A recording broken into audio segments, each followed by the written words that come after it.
بسم اللہ الرحمن الرحیم۔ وفا کے دیپ نیو ناول شروع کرنے جا رہے ہیں۔ اگر آپ کو پسند آئے تو پلیز اس کو لائک کریے گا اور سبسکرائب کریے گا اور شیئر بھی کریے گا۔ رائٹر عائشہ جبیں۔ قسط نمبر 1۔ صبح تقریباً 6 بجے کا وقت ہے۔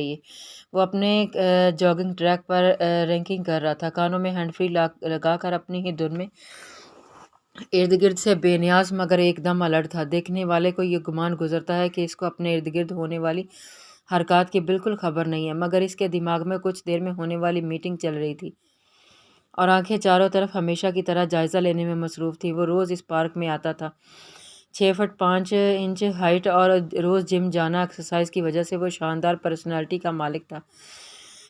ڈیپ بلیک آئیز میں اس کی بلا کی کشش تھی، جسے کسی کو اپنے حصار میں جکڑ کرے اور راہ فرار کے تمام راستے بند کر دے۔ کشادہ پیشانی پر چمکتی پسینے کی بوندیں صاف کرے اور جلدی سے اپنے مقرر کردہ راؤنڈ لگانے کے بعد اب اپنے گھر کی جانب چل دیا، جو اس پارک سے کچھ فاصلے پر تھا۔ اس کے جانے کے بعد اس پارک کی 2 لڑکیوں نے بھی ٹھنڈی سانس بھری اور گیٹ کی طرف چلی گئیں، اور وہ مغرور شہزادہ ہمیشہ کی طرح نو لفٹ کرانے پر کے بعد جا چکا تھا۔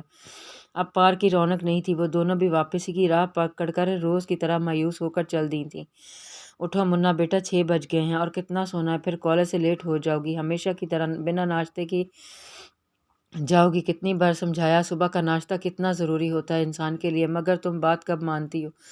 میری رات تک جاگتی ہو اور پھر صبح اٹھتی ہی نہیں۔ فرزانہ بی بی نے اپنی اکلوتی بیٹی کو جاگاتے ہوئے بولی، ساتھ ساتھ اس کا کمرہ سمیٹنے لگی۔ اچھا میں اٹھ جاتی ہوں، اب صرف 6 بجے ہیں، 10 منٹ اور سونے دے، اس نے تکیہ منہ پر رکھتے ہوئے بولا۔